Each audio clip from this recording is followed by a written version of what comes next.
আসসালামু আলাইকুম সবাইকে নতুন একটা ব্লগ ভিডিওতে আপনাদের সবাইকে স্বাগতম।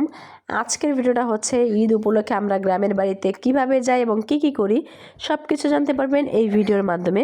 তার আগে যারা এখনও আমার চ্যানেলটি সাবস্ক্রাইব করে দেন নাই অবশ্যই আমার চ্যানেলটা সাবস্ক্রাইব করে দেবেন এবং ভিডিও ভালো লাগলে অবশ্যই লাইক কমেন্ট এবং শেয়ার করে দিয়ে আমার পাশে থাকবেন। কুরবানি ঈদের যেহেতু আর বেশি দিন বাকি নেই এই জন্য হচ্ছে আমরা আজকে গ্রামে যাব।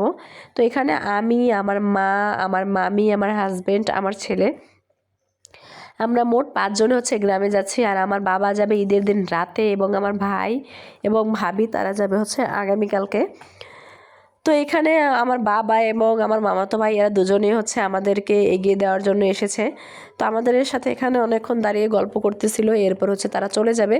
আর আমাদের সাথে হচ্ছে 12টা বাজে বাস ছাড়ার কথা ছিল, কিন্তু এখানে বাস ছাড়া হয়েছে রাত্রে 1টায়। আমাদের প্রায় এখানে 2 ঘন্টা ওয়েট করতেছিল। এরপর আমার বাবা আমাদেরকে কিছু খাবার কিনে দিয়েছিল, যেগুলো আমরা এখানে বসে বসে খাচ্ছিলাম। প্রথমে ছিল জুস, তারপরে ছিল পপকর্ন, এরপরে ছিল হচ্ছে চা, যেটা আমার হাজব্যান্ড আমাদের জন্য নিয়ে এসেছিল। বাস জার্নি আমার কাছে অতটা ভালো লাগে না, কিন্তু যেহেতু এখন রেগুলার আসা যাওয়া হয় এই জন্য মোটামুটি করতে পারি। কিন্তু আমার অবস্থা একদম কাহিল হয়ে যায়, আমি বাসে উঠে এক ঘুমে হচ্ছে গ্রামের বাড়িতে চলে যাই। এর মাঝখানে কোথায় কি থামে, কি করে না করে কিছুই মনে থাকে না। তো এই যাওয়ার পথে হচ্ছে আমরা এখানে সবাই মিলে গল্প করতেছিলাম, আড্ডা দিতেছিলাম। বাসের ভিতরে সবাই একসাথে ফ্যামিলি নিয়ে গেলে অনেক মজা হয়, অনেক গল্প হয়। আর ঈদের সময় গ্রামে সবারই হচ্ছে অনেক ভালো লাগে, কারণ ঈদের সময় গ্রামে সবার সাথে দেখা হয়, পরিচিত অপরিচিত। আর আমার ছেলে এত পরিমাণে দুষ্টামি করতেছিল, এই জন্য তাকে হচ্ছে পিছনে তার 2 নানির মাঝখানে দিয়েছি যে তুমি তোমার নানিদের সাথেই দুষ্টামি করো।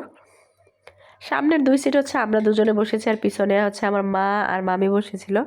তো এইভাবেই হচ্ছে জার্নি করতে করতে আমি ঘুমিয়ে পড়ি। আর এক ঘুম থেকে উঠে আমি দেখি যে আমরা প্রায় হচ্ছে একদম আমাদের বাড়ির কাছাকাছি এসে পড়েছি।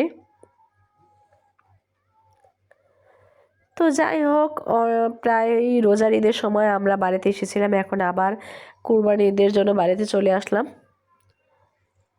একদম ভোর হয়ে গেছিলো, প্রায় ফজরে আজান দেওয়া শেষ, এমন টাইমে হচ্ছে আমরা বাড়ির কাছাকাছি চলে আসি, তখন আমার ঘুমটা ভাঙে। তো আজকের ভিডিওটা ছিল এই পর্যন্তই। আপনাদের কাছে কেমন লেগেছে অবশ্যই কমেন্ট করে জানাবেন। সবাই ভালো থাকবেন, আল্লাহ হাফেজ।